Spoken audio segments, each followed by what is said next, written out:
Hello, welcome back to the series where I review designs that I found across the internets, and I comment on things that they did well and things that you should probably take away for your own design purposes.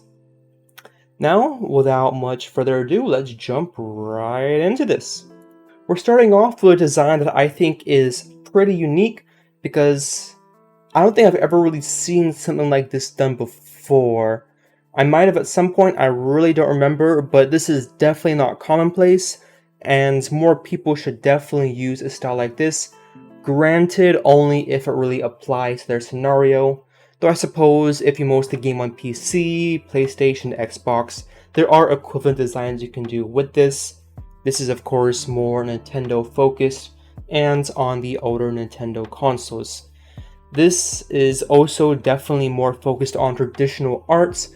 What I mostly do in Photoshop is I take existing shapes or I create new shapes and I use clipping masks, so shapes, different images, all that kind of different stuff to create my designs. This individual clearly did it all themselves by hand drawing it all. The skill I wish I had, but unfortunately I don't have the will or the dedication to learn how to do so at this time, but it would be a great skill to have because you have so much more freedom in what you can do.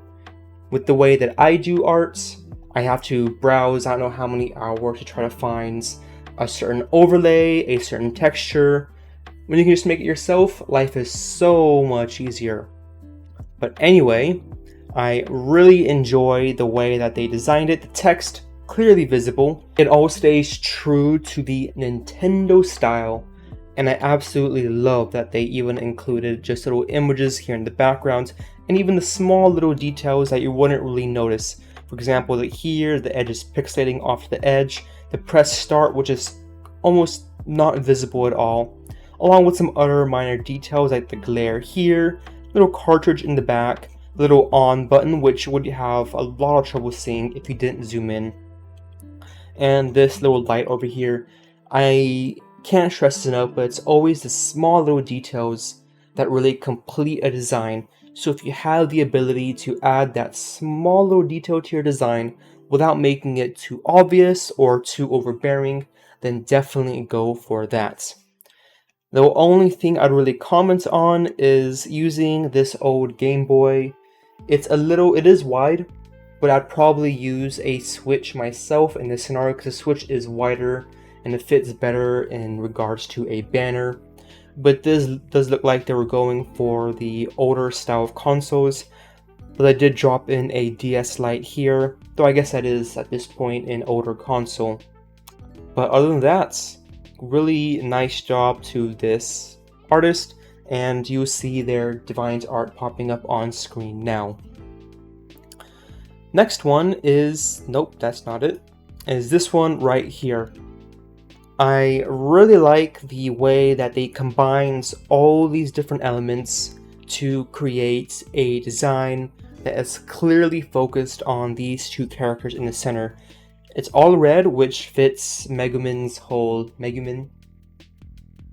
I don't know how to pronounce her name. I'm going to take it as that's how you pronounce it. But it really fits her character, her whole style. And they definitely fit that in here really, really nicely from all these little drops in the backgrounds. And I believe I actually have an asset that does something similar. This little gyro orb. Actually, personally not a fan of that gyro orb. Probably could have used an explosion there instead because that's her whole thing, explosion. So instead of this gyro orb, probably use explosion. The little sparkles, the lowered opacity on the characters. Overall, I think they did a great job combining all these elements. It is slightly overbearing. I probably toned it down a little bit, but overall, great job. My one other comment would be this text here. I have no idea what font this is, but I think a better font could have been chosen, and the way this text is styled could be improved just a little bit. I actually have an example here of how that could have been done. Now this one is pretty bold, powerful, and just an idea of a way that could be done, but I think this is a great alternative. Making sure the contrast on your text And I guess the text overall really fits the design that you are doing it for is important. Because if you are trying to represent a channel or a brand, in some cases, just having a character there is all that you need, or even just a logo. But if you need text, you want that text to be legible, clearly, and large enough to, again, be readable by people. And then on to the last design. This design did a really nice job of making these background elements. Now, I'm a little opposed to the actual character. I think using a character that had both red and blue in their outfit, or their character design overall, whether that being the hair or the eyes, would have been more befitting of this style of banner. But they did a great job of incorporating everything.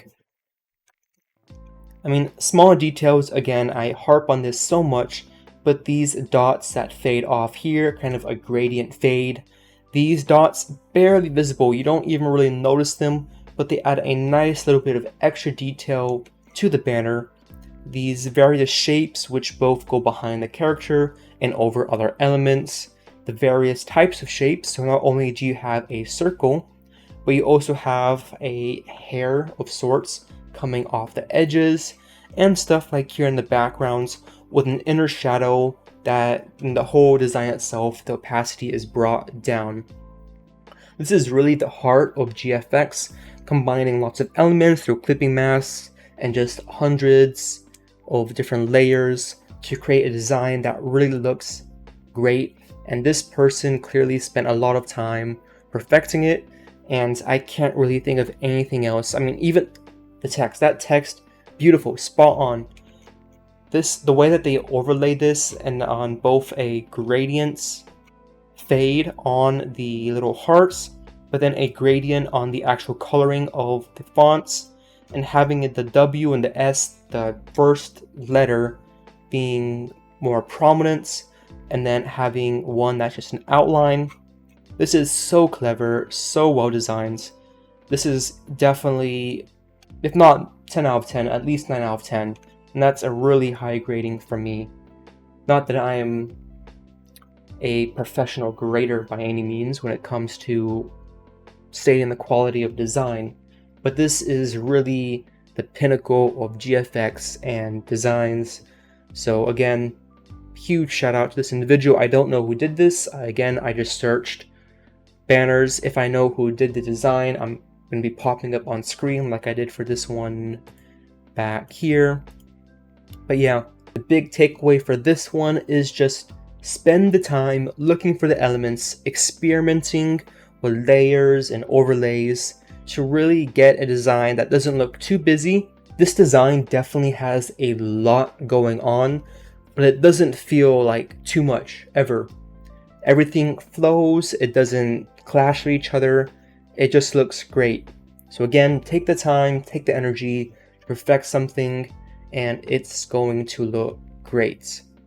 Though it will probably be super annoying trying to find the correct elements. Other than that, there were some really nice designs this time around. I hope that you enjoyed looking at them and took away some helpful tips.